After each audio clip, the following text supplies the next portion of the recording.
Hello everyone, welcome to my YouTube channel Offices in the Making. Today we are going to talk about laws inconsistent with fundamental rights Article 13. बहुत ही important article है, इसमें से questions भी आते हैं कि क्या कौन से laws हैं जो inconsistent हैं with fundamental rights.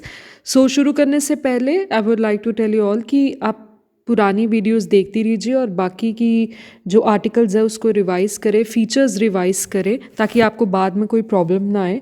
And further हम बाकी वीडियोस में right to equality, right to freedom, जितने भी आर्टिकल्स हैं 14 से लेकर 32 तक, वो हम सारे रिवाइज करेंगे.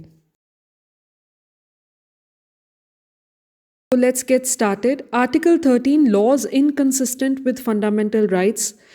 आपको हेडिंग से ही समझ आ रहा होगा कि जितने भी लॉज बने हैं जो फंडामेंटल राइट्स को रिस्पेक्ट नहीं करते या उसको वायलेट करते हैं, किसी भी तरह उसका कोई ऐसा लॉ बनता है जो उसका फंडामेंटल राइट्स का जो है एक इम्प्लीमेंटेशन या रिस्पेक्ट उसको नहीं दे रहा है, उस बेसिस पे जितने भी लॉज हैं वो इनकंसिस्टेंट है विद और in derogation of any fundamental rights shall be void. In other words, ये एक्सप्रेस करता है डॉक्ट्राइन ऑफ जुडिशियल रिव्यू. ये पावर बेसिकली दी गई है सुप्रीम कोर्ट को और हाई कोर्ट को. It confers the power on the courts to declare a law और एन एक्ट. कोई भी ऐसा लॉ या एक्ट बनता है जो फंडामेंटल राइट्स को रिस्पेक्ट नहीं करता या फंडामेंटल राइट्स को वायलेट करता है, उसको हम वॉइड ही समझेंगे if it infringes the fundamental rights. So इसीलिए जो पावर है वो सुप्रीम कोर्ट को अंडर आर्टिकल 32 दी गई है और हाई कोर्ट को अंडर आर्टिकल 226 दी गई है. That can declare a law unconstitutional and invalid on the ground of contravention of any of the fundamental rights. इसका मतलब यही है कि सुप्रीम कोर्ट को आर्टिकल 32 के तहत और हाई कोर्ट को आर्टिकल 226 के तहत कोई भी लॉ अगर ऐसा बनता है उसको अनकॉन्स्टिट्यूशनल माना जाएगा, इनवैलिड माना जाएगा on the grounds of contravention of any of the fundamental rights.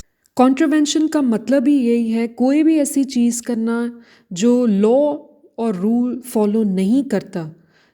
It means the act of doing something that a law or rule doesn't follow or an instance of this. या फिर कोई भी action जो offend करता है against a law. So basically ये जो line है on the ground of contravention of any of the fundamental right, इसका मतलब ही यही है कि आर्टिकल 13 में सारे वो लॉज इनकंसिस्टेंट हैं जो डिसओबे करते हैं in respect with the fundamental rights. Contravention का मतलब है डिसओबे करना या कोई भी ऐसा एक्शन जो ऑफेंड करता है against a law. And then next बोला गया है कि आर्टिकल 13 डिक्लेयर करता है कि उसका कोई भी लॉ चैलेंज नहीं हो सकता कोर्ट में, क्योंकि वो एक कॉन्स्टिट्यूशनल अमेंडमेंट है, जो कि गलत है क्योंकि सुप्रीम कोर्ट ने हेल्ड किया था in Kesavananda Bharati case in 1973 that a constitutional amendment can be challenge on the ground that it violates a fundamental right that forms a part of the basic structure of the constitution and hence can declare as void. कोई भी constitutional amendment act अगर बनता है जो fundamental right को violet करता है, it will be challenged on the ground क्योंकि वो वायलेट करता है फंडामेंटल राइट और वो फॉर्म करता है a part of the basic structure of the constitution and that is the reason it can be declared as void. So this was all about article 30. So kindly आप revise कीजिए ये सारा जितने भी आर्टिकल्स अभी हमने डिस्कस किए हैं और फीचर्स जो डिस्कस किए हैं. नेक्स्ट वीडियो में हम बाकी के आर्टिकल्स डिस्कस करेंगे. सो this was all about article 13. Thank you. जय Hind. Kindly subscribe Officers in the Making.